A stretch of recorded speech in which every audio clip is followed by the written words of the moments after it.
नमस्कार, ENI live में आपका स्वागत है। मैं गीता शर्मा पेश करती हूँ खबरें फटाफट।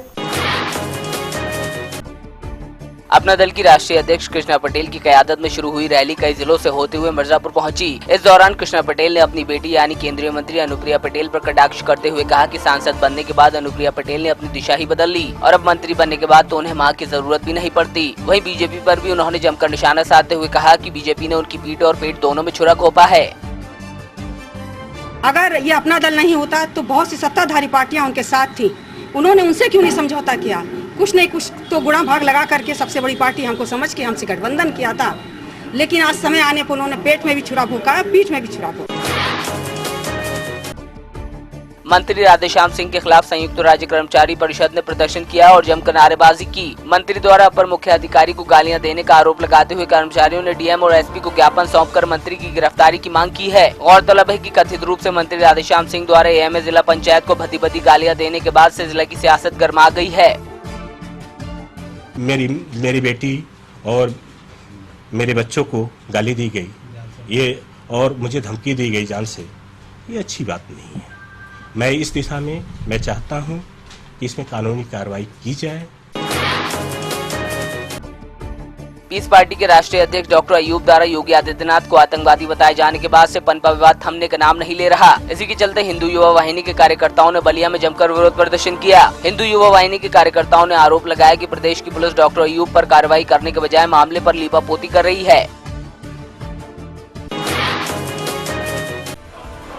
फतेहपुर में 10 वर्षीय नाबालिग बच्ची के साथ गैंगरेप का मामला सामने आया है। बताया जा रहा है कार सवार बदमाशों ने घर के बाहर सो रही पीड़िता को अगवा कर उसके साथ रेप की वारदात को अंजाम दिया। घटना के 4 घंटे के बाद पीड़िता बेहोशी की हालत में मिली। फिलहाल 3 आरोपियों के खिलाफ मामला दर्ज कर लिया गया है।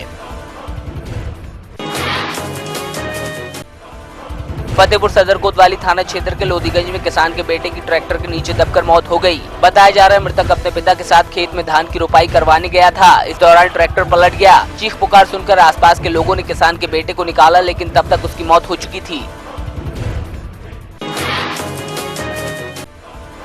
मथुरा के वृंदावन कोतवाली क्षेत्र में एक महिला की संदिग्ध परिस्थितियों में मौत हो गई। महिला का शव फांसी पर लटकता हुआ मिला। उधर परिजनों ने मृतका की हत्या का आरोप उसके रशियन पति पर लगाया है। घटना के बाद मृतका का पति फरार बताया जा रहा है। फिलहाल पुलिस मामले की जांच में जुटी है।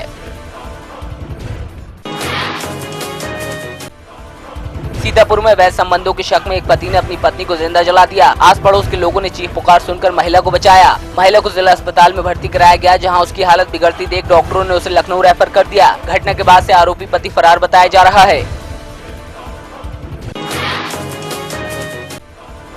किशनी के ग्राम चतुरीपुर में घर के बाहर सो रहे एक दलित शख्स की गोली मारकर हत्या कर दी गई। सुबह होने पर घटना का पता लगा तो ग्रामीण सकते में आ गए। उधर पुलिस ने मृतक के बेटे की तहरीर पर गांव के 4 युवकों और एक अज्ञात पर मामला दर्ज कर लिया है। फिलहाल पुलिस मामले की जांच में जुटी है।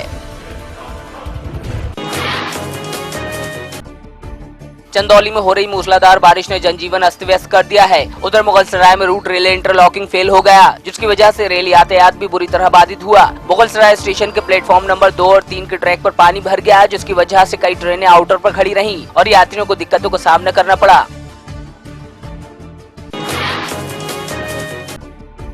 बांदा आरटीओ विभाग द्वारा 3 दिवसीय स्कूल वाहन चेकिंग अभियान शुरू किया गया है। इस दौरान कई स्कूल वाहनों में गड़बड़ियां पाई गयी, जिनका चालान किया गया। चेकिंग के दौरान पाया गया कि स्कूल बसों के अंदर फर्स्ट एड बॉक्स से लेकर अग्निशमन यंत्र तक नहीं है। वहीं कई स्कूल बसों में जरूरत से ज्यादा बच्चों को बैठाया गया था।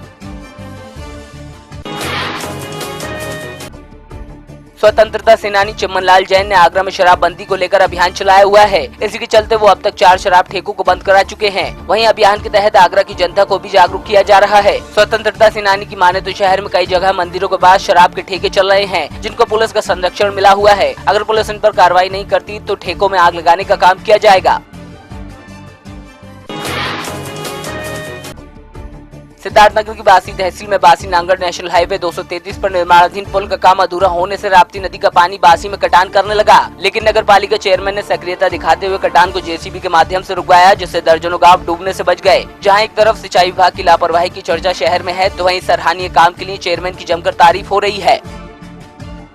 कि हमारे बासी को कोई खतरा ना हो, जाकर फौरन एनएच वालों को फोन किया, पीडब्ल्यूडी में चिट्ठी भेजी। भेजने के बाद तत्काल सारी व्यवस्था मैंने खुद खड़े होकर करवाई। वहाँ पे जो हमसे हो सका मैंने करवाया।